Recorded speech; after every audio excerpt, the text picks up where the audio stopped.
In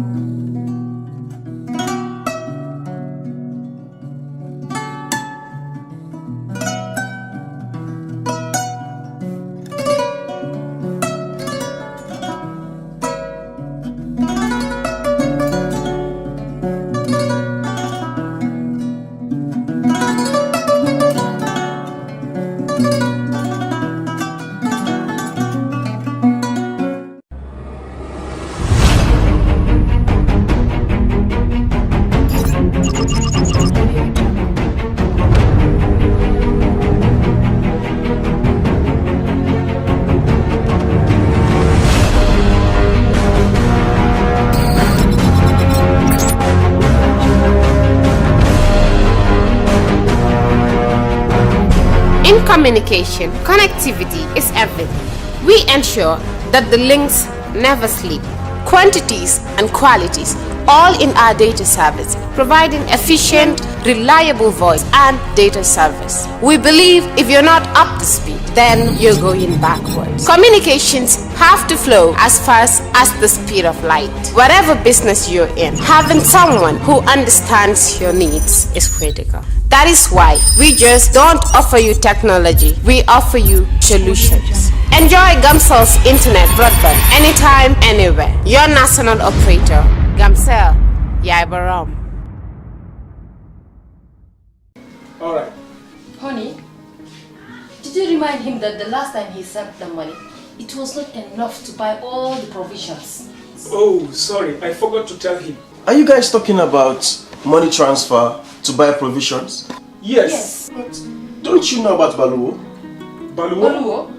What is Baluwo?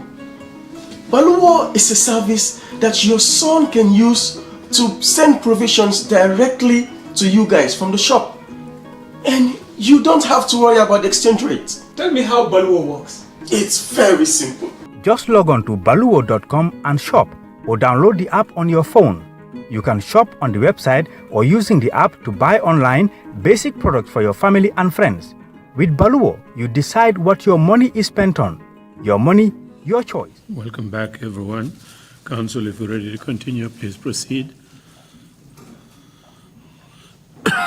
Yes, Mr. Chair, the witness is being brought in. Thank you.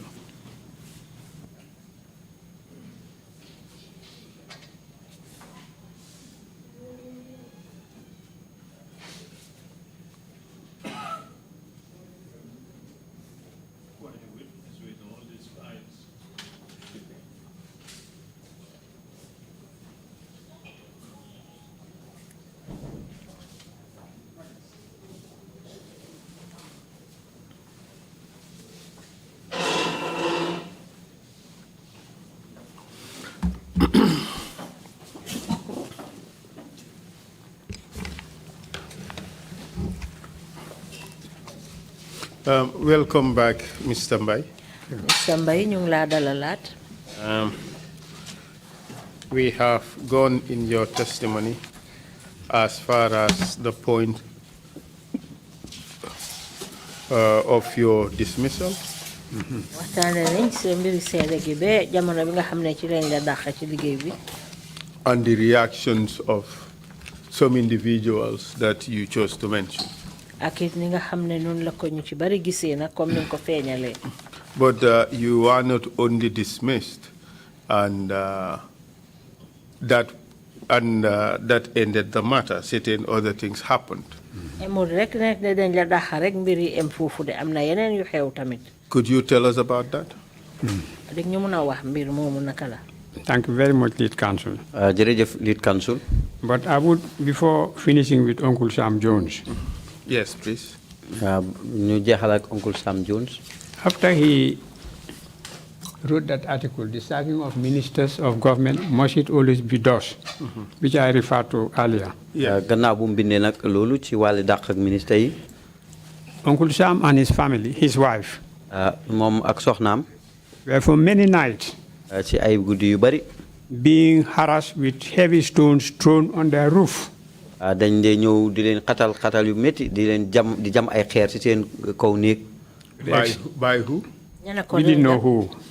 Xamuñ ñan na ko daan def. To the extent that eventually ba mujjee gi He had to go to England with his wife. Dafa mujjee génn fi dem dal di dem England ak soxnaam. Where they stayed until they died. Foofu lañ nekk na beniñ dee. I remember when he would call me in the house. Maa ngi fàttaliku su ma oowaan di léegoo léegi ci kër gi. And ask me about my childhood. The questions I used to ask my parents. What were they? Suma time xaleel yan laajte laa daan laaj sumay wayjur. And he was always very keen. Saay bu ne daf daan itte lool. And absorbed with the answers, with the questions I used to ask. That attracted me to him very much. And I would say, I used to ask my mother, ndax ganaar dina dee 7? I used to ask him, and my mother would call my father and say, ask the question, ask your father. And Mr. Mbai, what was the response? Yes, my dad would say, limo gene ak 7 in your anda. Very smart one. And sometimes I would ask, why should a car overtake a truck? Because a truck is heavier, it's more powerful. Mr. Jones was interested in my childhood and my development. Mr. Jones, So, Council, so was Kutoke Fafa in Armitage. I was bugging him. It's the same kind of questions. I was a small boy rascal around him all the time in Armitage, and that hasn't changed. He knows it. Anytime I see him still, just do that, ask him. Yes. So he really got it also. Yes, we were in the same house, Hamlin Kunda. And Saunders, you were in Saunders. I was in Hamlin, but Hamlin was the best Kunda. This is just a digress one. Where is I was Baba? Abdullah Shishe. Abdullah Shishe later became Dr. Abdullah Shishe, was in Form 1. I was in Form 2. Ibrahim Ajeng was in Form 3. Shirif Shishe was in Form 4. And Bakari Bojang was in Form 5. Now, Abdullah Shishe would take first in class. I will take first not only in class, but in every subject in class. And Ibrahim Ajeng would take first. Shirif Shishe, for Minister of Finance, would take first in Form 4. And Bakari Bojang, the Chief of Brikama, would take first in Form 5. So all the first person would be Hamlin Kunda.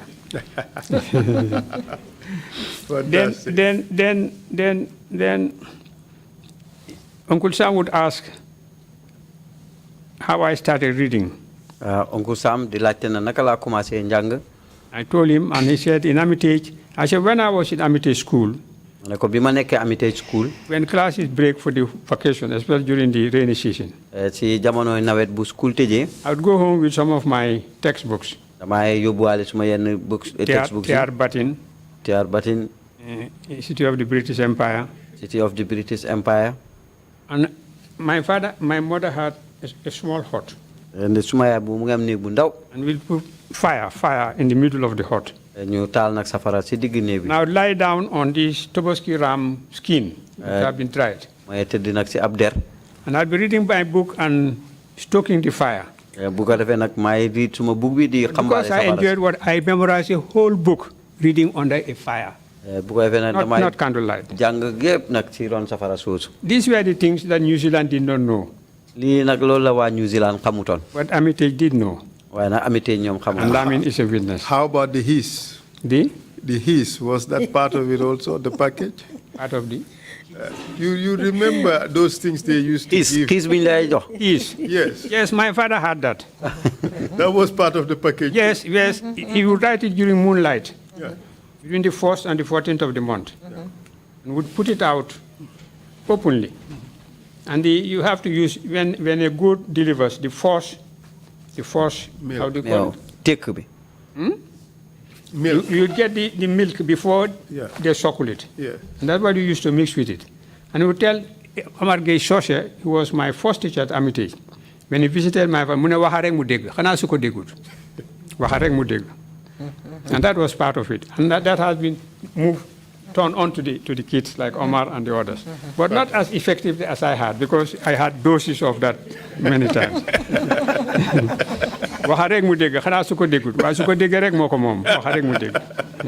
Fantastic. Yeah. So then I go, and that was just a short digression. That's right. So now let's go about to the issues, the things that happened to you after you have been dismissed. Yes, detention at Banjul Police Station. Banjul Police Station. One Saturday afternoon, whilst I was in my chambers at Hill Street, I received a call from one Ibrahim Abba, a police officer at the Serious Crime Unit. That he wanted to see me before I returned home. A little after 5 p.m. that evening, I walked to the Banjul Police Station to see Officer Ba.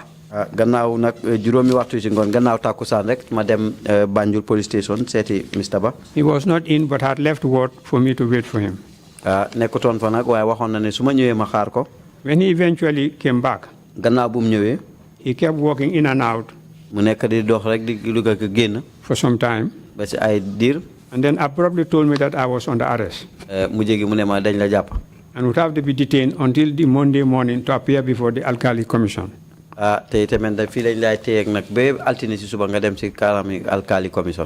was devastated. He said he could grant me bail if I had a surety who would deposit a property title deed. I called my former Amity school teacher and friend, Mr. Enes Zenjai, Ndondi Enes Zenjai. We came to the police station and I explained the situation. He left and came back with the title deed to his property at Bakau. But Officer Bass said he wanted a surety with 2 properties. Title deeds of 2 properties. After a while, I called Uncle Emi Ndur. And he came to the police station. And brought 2 property deeds. Mr. Mbai, did you find this request reasonable? It was quite only, and the terrible nature of it will come a little later. Uncle came with the property deeds of 2 of his properties. In Clarkson Street, immediately after the junction from Independence Drive. Clarkson Street. And Independence Drive, where Sonko Jileng is, that is his property. But Officer Bass said no, he wanted 2 sureties, each 2 property deeds.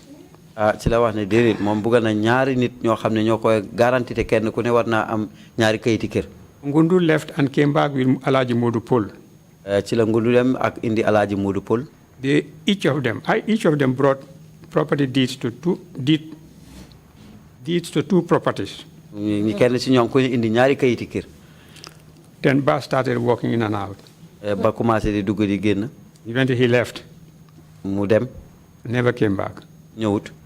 Between 11 o'clock and midnight, Ngundur, who was in his 90s and feeling very distressed, had to leave. He went with Modupol. The next day, Officer Ba escorted me to the Algali Commission at the law courts. But before the next morning, that night, I called my nephew, Aliou Mbai, who was staying with me and already worried that they didn't see me. I didn't return home. So come to the Banjul police station and collect my car key and go to Hill Street in front of my office where I've parked the car to drive it home. I was detained at the Banjul police station until Monday morning when I was escorted by Officer Ba to the Algali Commission. The report in the newspapers report bi nekk ci kayiti xibaar yi nag. was that I have a tax liability of $4 million. ma wax ne daal dama gàddu bori naama bu dem ci $4 million. I'll show you where it is published in the newspapers. naa la ko wan fan lañ ko bind ci newspaper bi. And I was granted bail by the police. ñu dañ ma joxoon bail di police yi. How was that the surety of. How was that tax liability assessed? No, I'll come to that. Yeah, the surety of Malamin Jani. ne dañ ma bail ci taxawaay Malamin Jani. And Jani stood surety for me at the police station for $4 million. Malamin Jani moo ma bail ci $4 million, $4 million. I remember from there we drove to his house in Bakau Cape Point. fa lañ dem nag ci Bakau Cape Point ci këram. And a family member asked him, ni Fafa borita du su Fafa dawe nak how about if mu ne ko su Fafa dawe ñu japp ma. He said that when Fafa abscond, let them arrest me. That was the level of his commitment to stand for me. Moom éenam foofu la toll woon. Now at the commission, the conclusion of the commission was that my tax liability is $1.5 million. ci gannaaw na commission bi lim jeexale mooy suma naama lim toll mu ngi dem ci $1 million ak lu teg. I had already paid tax for the period. Man fay naa naama sax ci waxtu woowu. And by the analysis made by Panelka Foster, ci li nga xam ne loolu lañ segg na di Panelka Costa bi. it was found that my tax was overpaid $50,000. dañu gis sax nañ ne suma naama fay nañ lu weesu juróom fukki junne $. Yet the commission came to the conclusion that I owe $1.5+ million. ba léegi rek ci liñ mujjee mooy ne man maa ngi leen leb $1 million ak juróomi téeméeri and that at the $. commission I have to find a surety to stand bail for me. te dama war a ut nag koo xam ne dana ma mun a bail. Alhaji A.M. Dramé, lawyer, was president of the bar. Alhaji A.M. Dramé nga xam ne moo nekkoon président yi mbootaay lawyer yi. Stood for it for me. moom moo ma taxawoon. But he said he withdrew, after a short time he withdrew the surety because as a lawyer he could not stand bail for me. ci diir buy gàtt nag dafa génnee nag taxawaayam ci pour bail ma. ndax moom lawyer I had to go around Banjul. ma dem wër Banjul. with a police escort. ak police mu ànd ak man. to Alhaji Mari Tambadou. ci Alhaji Mari Tambadou. at his office in Bokul Street. ci office am bi nekkee ci Bokul Street. who after consultation with his son Sirif Tambadou. gannaaw boo xam ne disoon na ak doomam Sirif Tambadou. agreed to be my surety. mu nangu nag ne dana ma nekkal suma. and deposited a property deed. mu dal di fa tegal for my bail. kayiti këram pour ñu bail ko. That was how I was able to go home that day. noonu laa mënoon a demee bés boobu. I sought to challenge the tax liability. ma fexewoon na pour dinga nag naama yooyu noonu ne lañ loolu laa leb. But was required to pay 1/2 of the amount. waaye nag dama waroon a fay genn wàll nag ci loolu. which I did not want to do, as that would have amounted to giving the credit of truth to a lie. te loolu dafa mel ni maa ngi bëgg a dëggal ay fen. On 16 November 1996, fukki fan ak juróom benn ci weeri November 1996. I caused to be issued a suit in the Supreme Court, now High Court. ma dal na def na benn kaame ci court bu mag bi. For a declaration that the alleged tax liability was invalid and or contrary to the relevant law. pour nag ne liñ ma teg ne loolu laa am ci wàlli naama loolu du dëgg tey tamit dëppwut ak yoon. And an injunction to restrain the Commission of Income Tax from reassessing and or raising any assessment against me for any part of the period 1979 to 1989. te tamit ñu seet nag li nga xam ne nii mooy li ma gàddu depuis 1979 ba 1989. But my case was struck out by the court on 12 March 1995 that it had no jurisdiction. waaye nag suma tawat boobu nag dañ ko génne ci court bi the jurisdiction of the court was ousted by the decree. te ndax nag jurisdiction ni court bi degree bi moo ko génne. We would come back to that, huh? Yeah. By writ of Faria fashion. But how did you feel when the court gave a finding that they had no jurisdiction over the matter because of the ouster clause? That was the judge's interpretation of that of the decree. But how did you feel when... I felt absolutely bad, absolutely distressed, because by decisions made by Lord Denning, I know that there were authorities to the fact that the court's jurisdiction cannot be ousted by any decree. Lord Denning made a series of judgments about Starting from Anis Minik. Yes. Thank you, Council. So by writ of Ferrer Fascis, dated 9 January 1996, the Inspector General of Police was commanded to seize and sell that of my goods and chattels found anywhere within the jurisdiction of the Supreme Court, and caused to be levied the sum of $1,562,696.28 butus, and also interest and cost of execution, which sum was by order of the Commission adjudged on 12 December 1995 to be paid by me. Dissatisfied with the said judgment of the Supreme now High Court, dated 12 March 1996, I filed a notice of appeal in the Gambia Court of Appeal, dated 21 day of March 1996. In sympathy with me, a fellow Salum brother and well-wisher, Alaji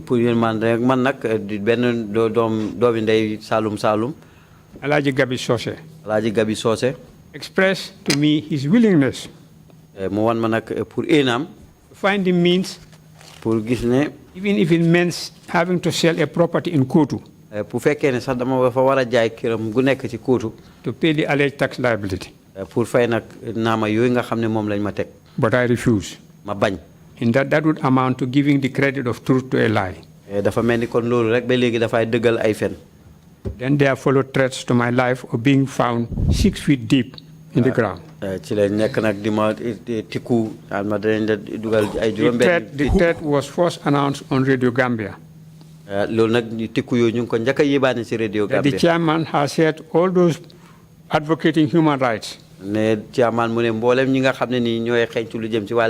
those who have just been sacked out of the government, may have to keep their mouths shut or they'll find themselves 6 feet deep. I did not pursue the appeal. As a result of? Well, by reason of? Not by reason of fear, but by reason of survival. On 11 January 1996, Mr. Yankuba Sonko, officer commanding Kombo Division, led a team of police officers, served me with an order of attachment of an eviction from my property at 45 Kairaba Avenue, Fajara. Who issued that order? Justice Al-Ghali was chairman of the commission. Justice Al-Ghali, the chairman of the commission. So yes, it was a commission order and not a high court order? No, it was a commission order signed by Justice Al-Ghali, including all my household furniture.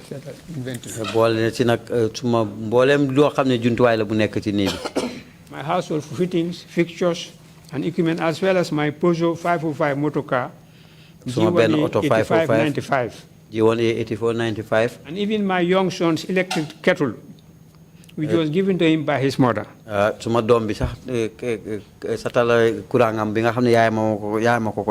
We took an inventory of the household furniture and equipment,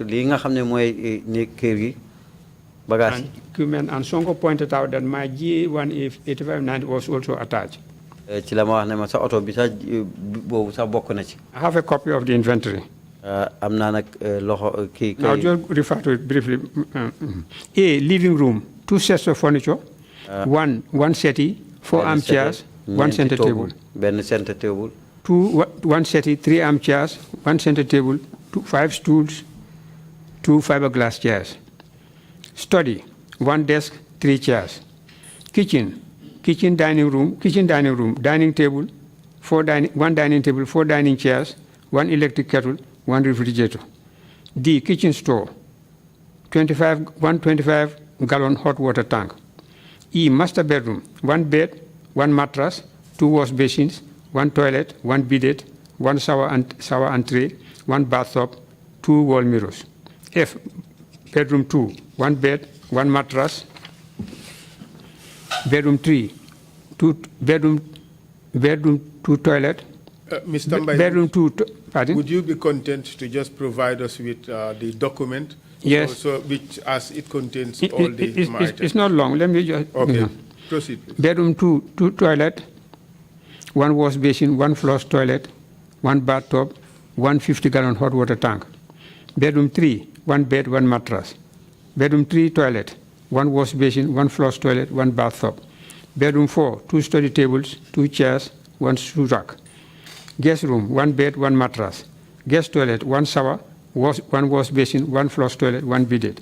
Visitors toilet, 1 wash basin, 1 flush toilet, 1 bidet. Boys quarters, 1 water tank, 1 flush toilet, 1 bidet, 1 shower, 1 wash basin, 1 tank.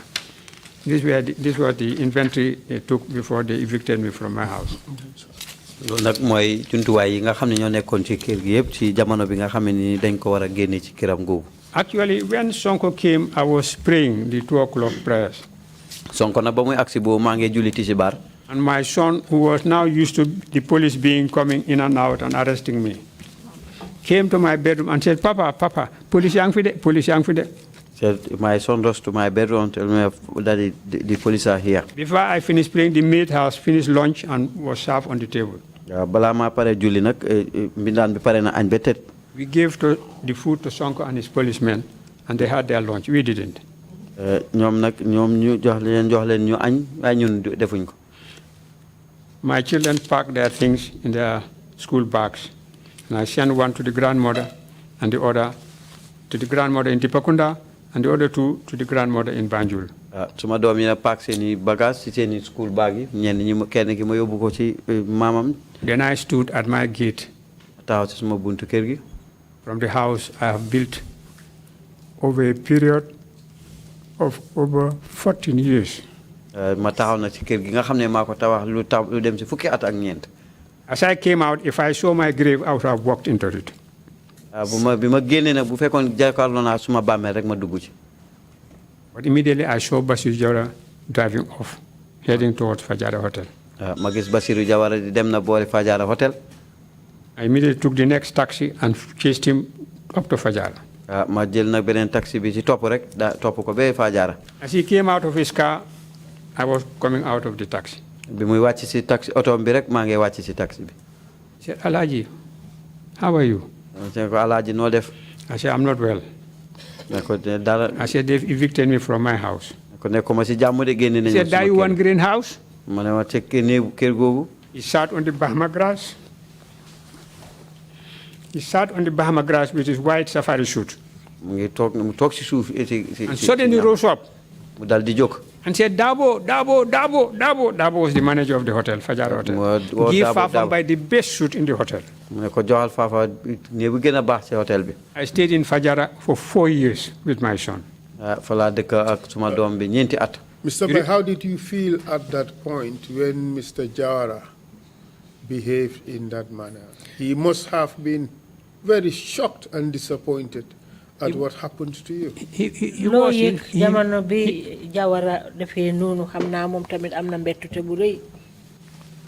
He in fact said it. He said he never put anything beneath the military, but didn't expect that they would do such a thing to me.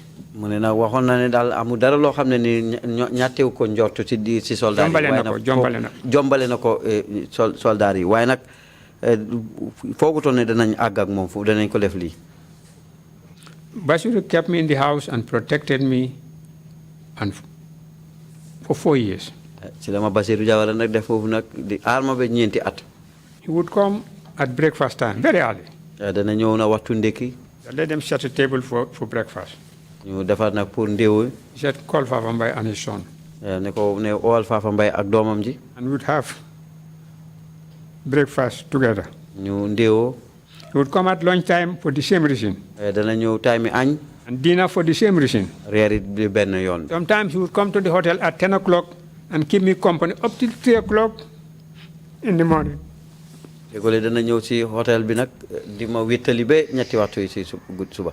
Sometimes he will come at 2 o'clock in the morning until daybreak. Sometimes they will change my rooms. I would be in the flat. I would be in the main building. I didn't know why he was doing that. One day, whilst the impeachment of President Clinton was on, he came to the TV room and asked to see me. mu ñëw nag ci télé pour laajte ma pour gis ma. Went to the car park.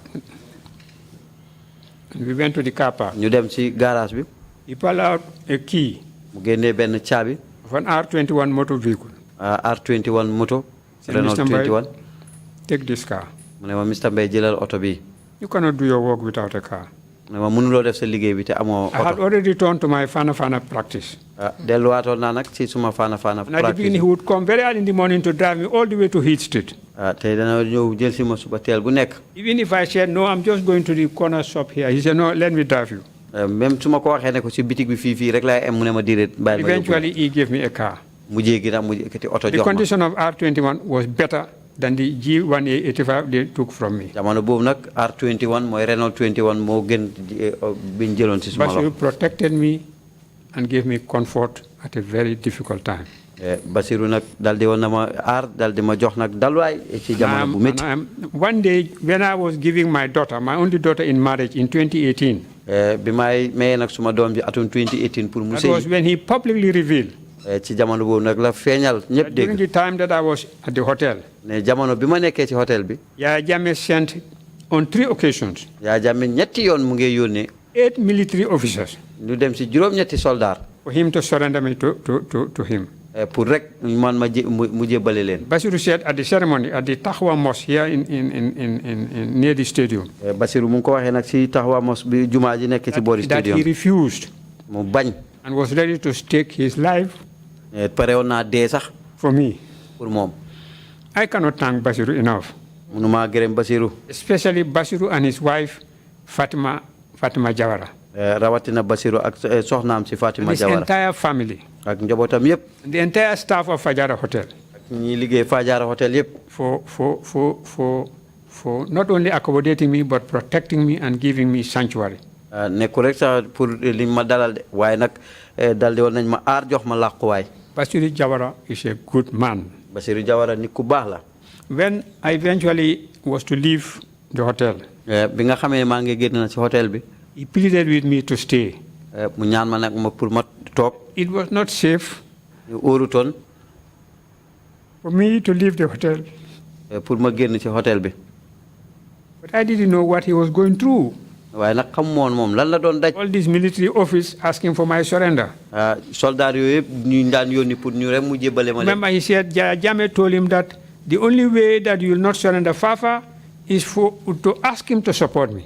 lenn rek mooy tax nga xam ne noonu joxe Fafa mooy rek pour mu.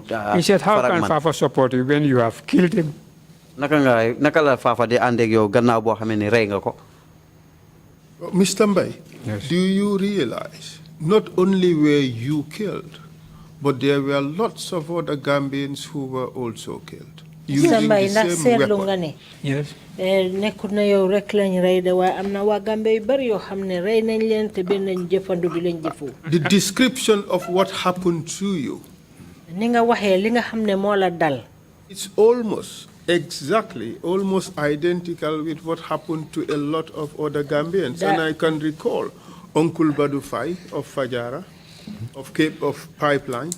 They were all evicted from homes that they have built themselves. dafa nuroo ak yu ci bari yoo xam ne niñ la def noonu lañ def seen borom mun naa cee joxe kenn sax misaal mooy Uncle Badou Faye moom mi tamit dañ ko génnee këram ci kër goo xam ne tampana ko ay ati at.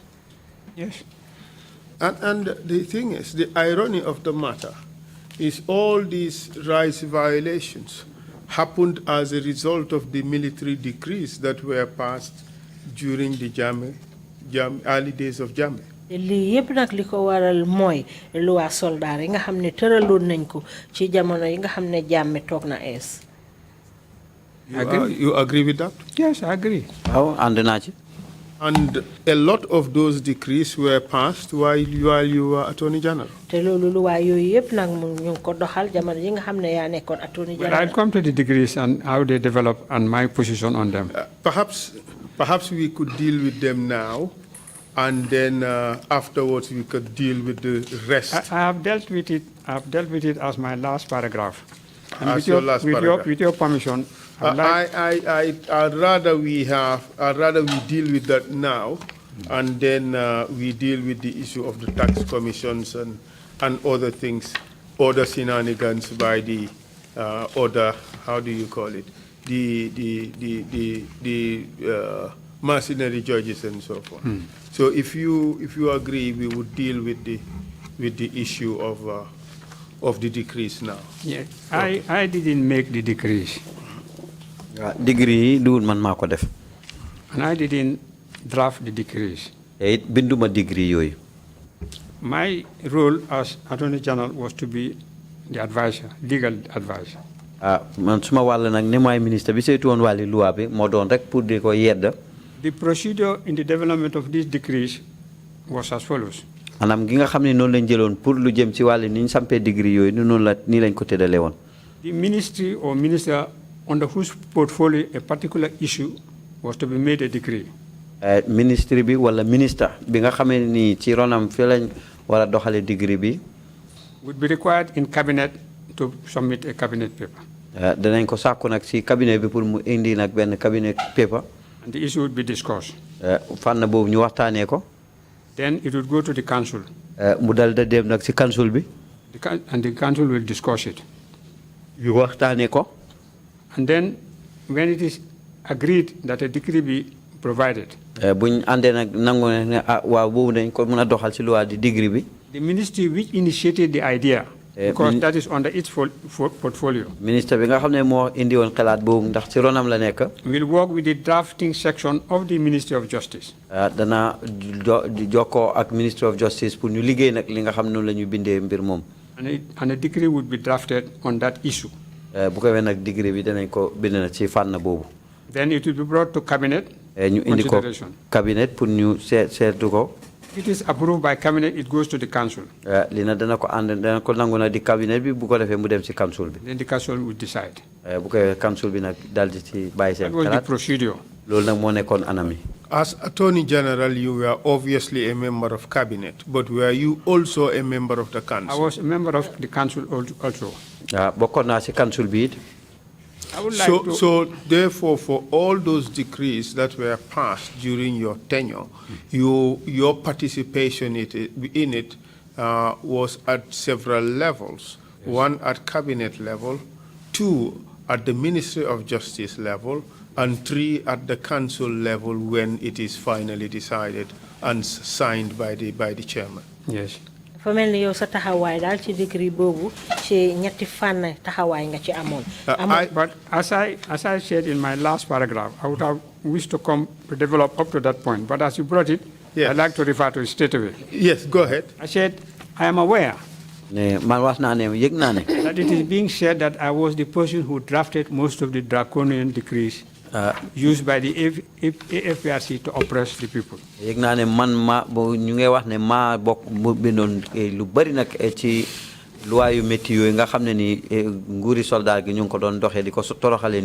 want to make it very clear for the record that I did not draft any one of those decrees. And where issues relating to the decrees arose, I always made it a point to advise against abuses and violations of human rights. For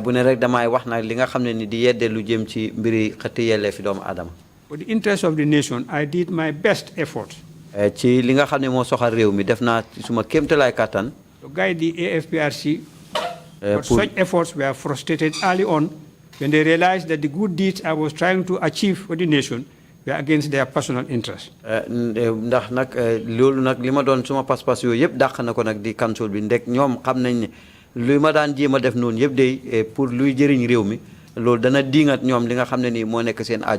In particular, self-perpetuation. I accept, even if at the beginning they generally did hold the good intention for the nation. This did not last long. And as such, I also did not last long with them. That is my position on the decrees. I was an advisor, but I didn't make the decision. And my advice was against human rights violations. Because my advice was not invariably accepted, I became unpopular, and that's where the divide started. My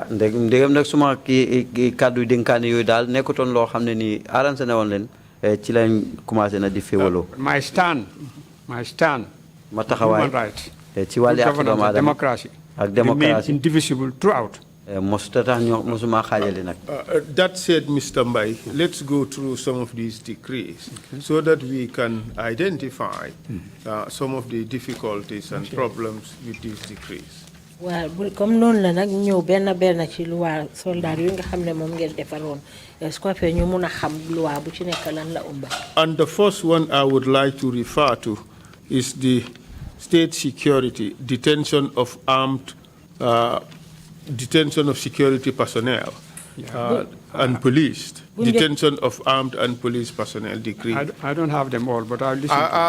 I can send it over to you so you can take a look at it. Bi moy ni nga xamne non la ñoo jappé ay ñi nga xamne ñoo amé wali karango gi ci gannayu.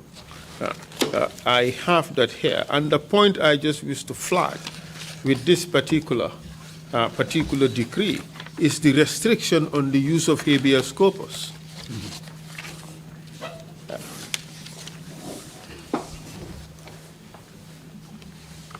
I have my sticker notes in it. Perhaps you may just focus on the part that is open. On habeas corpus. Yes. You see that there is a provision there restricting the use of habeas corpus. And would you agree that this is in fact the last hope of people to free themselves from disappearance and to free themselves from unlawful detention? And this provision is suspended, which is a direct attack on human rights or the protection thereof. Yes, it is on human rights. Yes. And in a normal government. That's right. But not in a military state. Yes, but this was even in England during the war, by Regulation 13, these legal facilities were not available. Yes, but that was in a situation of dire national security consideration. This was a war between enemies, and that time it was fashionable not to accord certain protections to enemy combatants. But this is about your citizens, yes, the citizens of the state. I'm not defending this. I agree with you. I'm not defending it. Yes. I'm explaining it. That's right. But I advise against human rights abuses. That's right. But I didn't make the decision. That's right. But on my role was to advise, and I did. On this particular occasion, did you protest the inclusion of this provision restricting the applicability of habeas corpus? I protested against not only this, but against all those provisions in any decree that violated human rights. Okay, thank you very much. Could you pass it? We would be doing this, Uncle Fafa, a bit by this back and forth, because we need to put all these things on the record. The Gambian people need to know what happened and who did what and things like that. I agree. Thank you. I take you also to the local government authorities. This is the dissolution and appointments decree. I mean, we had an entire local government structure. We could not necessarily. The first decree, what was the date? The first one you referred to. That was on 4th of August. I'm just taking, yes, 4th of August. That should not be applicable to you. Excuse me, 4th of August. Yes, your appointment was 8th of August. 8th of August. That's so right. I could not respond for that. Yes, I was not even there to advise on that at the time. That's true. This one is on 10th August, the appointments, the dissolution of, complete dissolution of the local government structure. We had a working local government structure. Amon nañ fi nak lo xamne ñu ko taxawalon ci wali mbiri nguur yu ndaw yi moy chef yi ak alkali yi yu mel nonu. I think this was, apart from the suspension of the constitution, this was the greatest change in the administrative structure of this country. Through this decree, by a few sentences, the entire system of local government administration was was put to an end, and Yaya Jammeh giving the power to put whosoever he wanted in local government. ci lañ daxa nak lepp lo xamne mo aju won ci wali doxalini nguur yu ndaw yi dal di dolel nak Yaya Jammeh nga xamne mom moy tok rek set ku ko neex mu tanal def la fa. I was born in the provinces. maa ngi juddoo ci kaw gi.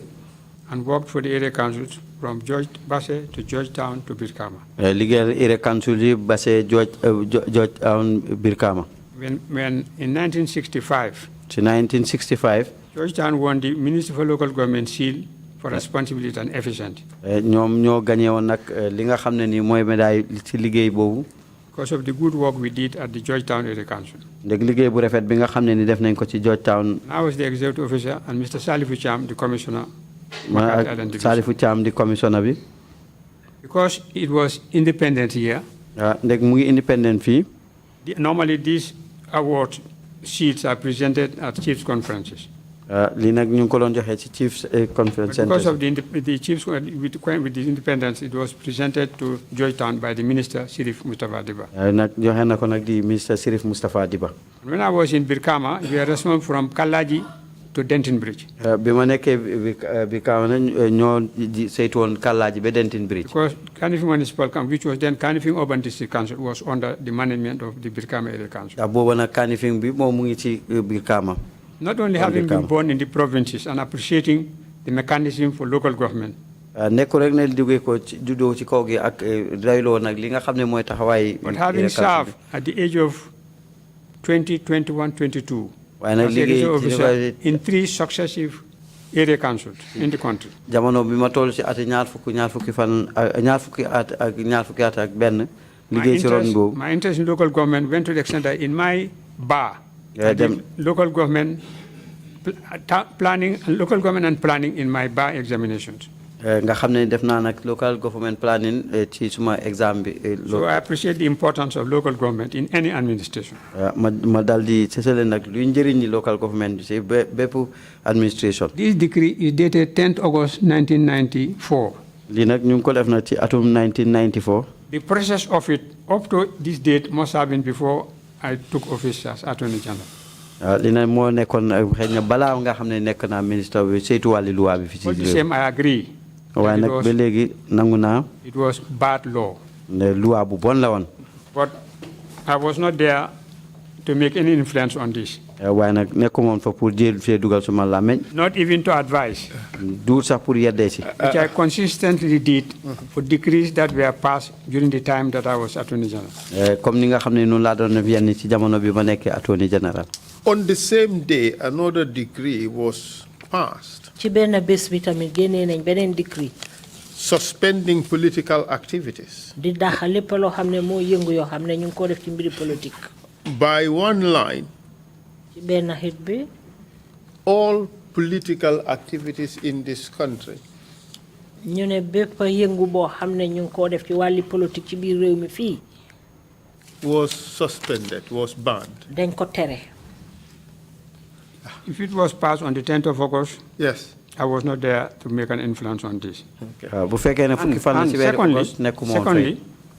ñaareel ba. It would have been. It is not unusual.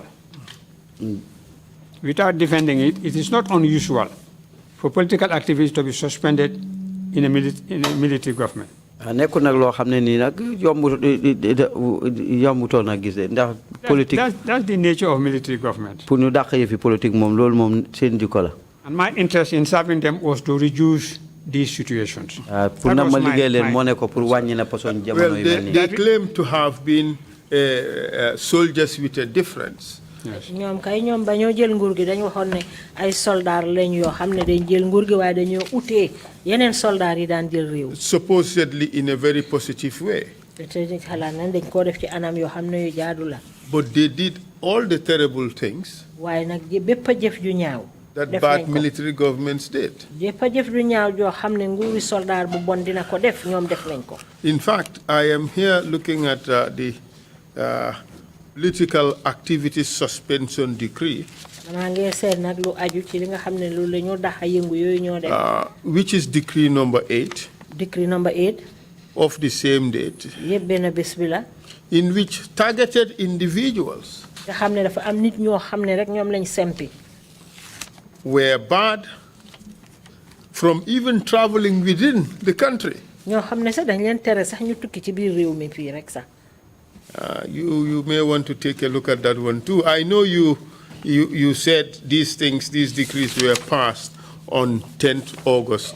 That was 2 days or 3 days into your appointment. Yeah, into my appointment, but the process must have started. Must have started. Yeah. Yes. I could not have even been present when these decrees were considered. And the process leading to these decrees and these decrees were considered. I was not even there. But as a student of political science, I do not agree with them. And my stand, where I was able to make it, was to argue against abuse of human rights. My interest and passion in joining the military government was to save the country from these sort of things. And as a result of that, nobody has suffered more than I did, except those who lost their lives.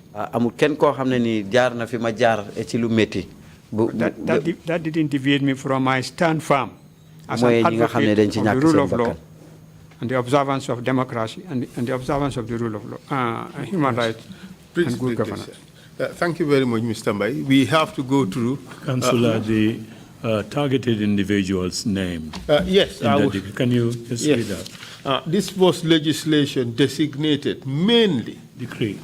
Sorry, yes, decree. Designated for Omar C. Hassan B. Jallo, Omar A. Jallo, Yaya Sise, Aliu E.W.F. Baji, Landing Jallo, Sonko Sajo, Ture Mbemba Jata, Matu Yaya Balde, Bubakar Balde, Alkali James Gay, ministers, former ministers of the Jawara government. They could not depart or travel from the country. They cannot disseminate any propaganda or participate in any political activities. Yes.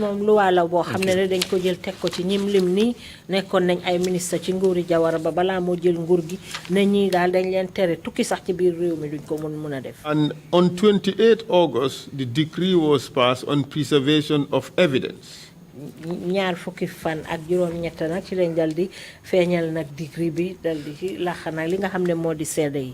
This decree imposed a travel ban on some people, prohibited people from removing documents, and Mr. Mbai, you also became a victim of this particular decree. Yes, my memoranda, the documents, I was prevented from taking them. Not only the memoranda, but the copy of the draft constitution, 1996. The copy draft of the constitution be ak kayit yoy nga xamne dañ signé won yoy yep téré won nañ ma pour ma jël. Copies of the decrees which were in my office. Indeed. Did you protest, Mr. Mbai, against this decree? I protested against any and all decrees which violated human rights. And the minute, the cabinet minute, when these proposals or ideas were discussed, would bear me out of my protest, to the extent that I was called the Human Rights Attorney General. Human Rights Attorney General. If we can access the cabinet meetings of that period for the time that I was there, the council minutes, when I was there, that would be sufficient to share my stand on these issues of human rights. We would make an effort to see whether those documents could be available, but in the meantime, let's just continue the exercise and go through those decrees that were passed during your time as Attorney General, just for the record. But the first two were not. Yes, the date is duly noted. Thank you very much. Even before I... Thank you very much. And this one was passed on 20th August 1994 is a restriction on transfer of assets. And Section 2 says, no sale, lease, mortgage, transfer, or other alienation, as the case may be, of any asset specified in Part 1 of this schedule, being an asset owned wholly or part, or controlled directly or indirectly by any of the persons specified in Part 2 of this schedule, shall be valid unless the sale, lease, transfer, or other alienation is made with the prior approval in writing of the Armed Forces Provisional Ruling Council. Very far-reaching, quite draconian, you would agree. Yes. I do not explain or justify the rationale for these decrees. I remember my protest against human rights violations as my anthem throughout the period I was there as Attorney General. But you would agree that this particular provision caused untold suffering. I will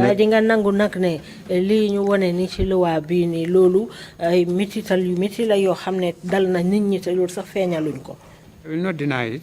I wouldn't say I will agree, but I will not deny it. And perhaps I should make reference to this last one, and then we call it a day until tomorrow.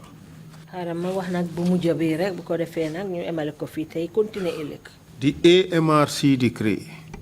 Decree bu AMRC. That was decree number 10. Bobu moy fukkel bi. Another terrible decree. Bobu tam benen loi la bo xamne bu doy war. Mr. Mbai, you protested against ouster clauses. Yes. This decree has one important ouster clause. And let me read it. Here it says, where the corporation has made a conveyance or an assignment in exercise of the power of sale, the title of the purchaser shall not be impeachable on the ground that no case had arisen to authorize the sale, or that the power is otherwise improperly or irregularly exercised. But any person damnified by an improper or irregular exercise of the power shall have his remedy in damages against the corporation. So if they sell your property, you cannot challenge that. All you have is a right against AMRC. You cannot prevent that sale from going through. The court's jurisdiction to inquire into the regularity of that is completely taken away. But there was the AMRC Act. That was an amendment to the Act. That's right. It's an amendment to the Act, making it, in fact, more draconian. Yes. It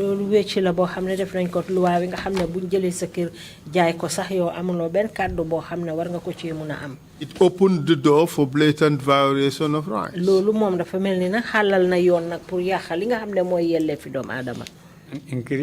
led to increasing frustration. And tomorrow when we come back, we would look at decree number 11. Maybe you should take a list so you can take a look at these. Decree number 11. Decree number 13. That is the NIA decree, the establishment. And then decree 14, public assets recovery. Then decree 15.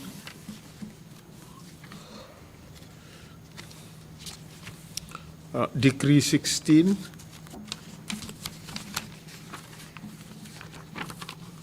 Decree 17,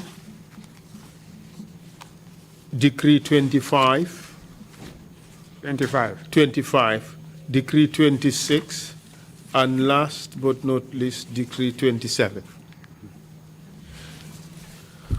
On that note, Mr. Chair, perhaps we should...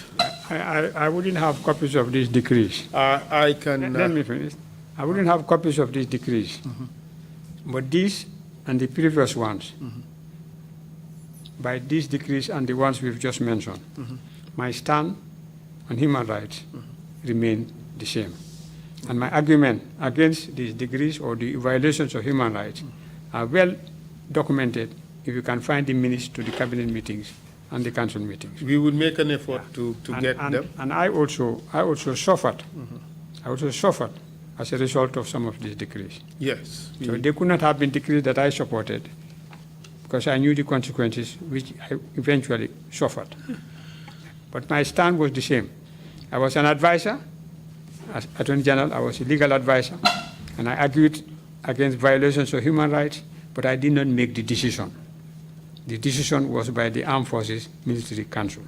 I was there as an ex-officio member and an advisor, and my advice became the anthem of my stand against violations of human rights and the rule of law. Indeed. So, Mr. Mbai, you have the list of the decrees. If you need to have a copy, I can let you have a copy. No, I need not. I need not. Okay. I said I didn't have copies, but I need not. My stand remained the same. Okay. From the beginning, I joined the AFPRC up to the end when my appointment was terminated. So tomorrow, and my stand on this led to the termination of my appointment, as would be developed according to the statement I have already made. That's right. So tomorrow we would discuss these decrees further, and then we would come back into your statement, and then we finalize everything. Thank you. Thank you very much. Thank you, Council, and thank you, Kodoke. One quick question. You did not draft any of these decrees, I think you had asserted. Yes. The best of your recollection, who drafted them? If they weren't drafted by you, presumably they weren't drafted in the AG's chambers either. If they weren't drafted there, who could have drafted these for Jammeh to sign? No, we have a drafting division in the Attorney General's chambers. And even in the civilian government stage, all laws, all proposed laws are drafted because of their technical expertise by the drafting division of the Attorney General's chambers.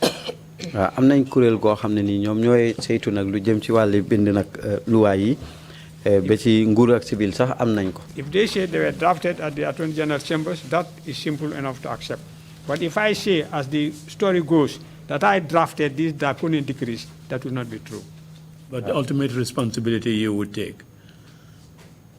As Attorney General? Yes. Yes, but against my stand. Okay. That has been well pronounced in the cabinet and council meetings. And the effort I made practically during the period that I was there. And my stand led to my dismissal and all the sufferings I went through. Indeed. And having regard to the background elaborated in the two memoranda before I accepted office to serve. By the way, if Jammeh had rejected against that background of my stand. If Jammeh had not signed, especially the second one, would you have accepted the appointment? Jammeh? If he had said no to your conditions, appointment, would you have accepted the appointment? That would have been the end of the story. No, Indeed, I insisted. Indeed, I even insisted that in my letter of appointment, and I have it here. Where is it? Letter appointment. Appointment. Just a minute, Mr. Chairman.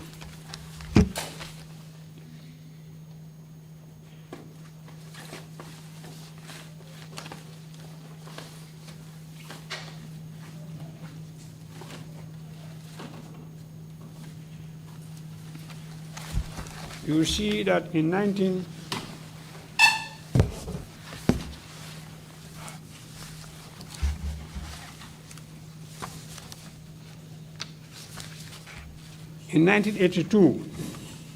atum 1982, when the Gambia was the champion of human rights in the Commonwealth. Si jamono bi nga xamé Gambia nak ñom ñoo amone drapeau ci mbiri ak doom adama ci Commonwealth. Appointment dated 12 May 1982. Mon na letal bo xamné ñu mako bind fukki fan ak ñaar ci wéri mai 1982. Did not in any way di wéral tamen point out that human rights could be part of my portfolio. Ne mbiri ak yelleef doomu aadama daal du nekk suma doon liggéey. Noticing this, bi ma ko gisee nag, having regard to the military offer to be the Attorney General. nga xam ne ni bokk na si li ma soldaar yi dénk nag di ministre bi saytuwaale loi ak atte ci réew mi. I insisted ma dingat that human rights ne aqi doom adama would be part of the portfolio in my ministry. dana bokk nak ci li jëm ci wàlli suma liggéey. The mention of human rights in my letter of appointment pour nag ñi nga xam ne nii mu ngi jëm si niñ ko feeñal ci biir aqi doom adama ci suma lettre bu 8 August 1994 niki juróom-ñetti fan ci weeru August 1994 and the absence of it in my letter of appointment ak ni nga xam ne ni nekkul uute na ci suma lettre boobu 1994 of 12 May 1982 ak fukki fan ak ñaar ci weeru mai 1982 emphasized my insistence on human rights issues. dal di woon na nekk loo xam ne nii li ma gën a dingat lu aju ci wàlli ak Both letters are available and can be seen by the commission.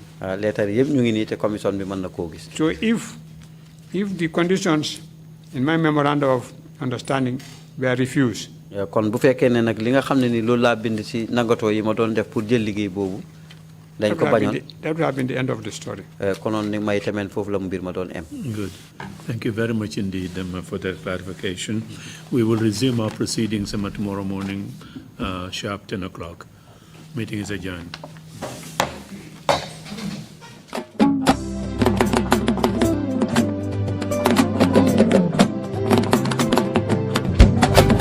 Namon nale dano gëjë ci lool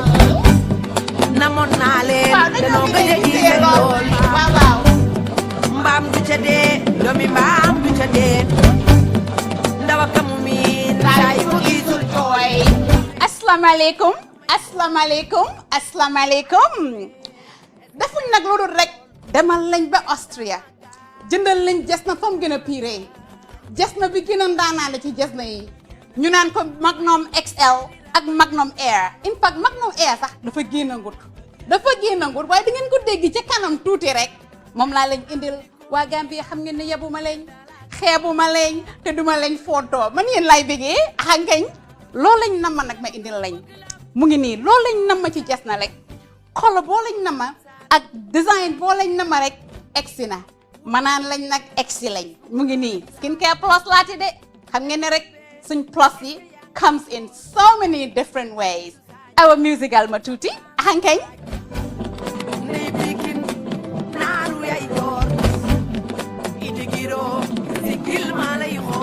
Wow. Man sen bogela magande. Hankeng. Wow wow.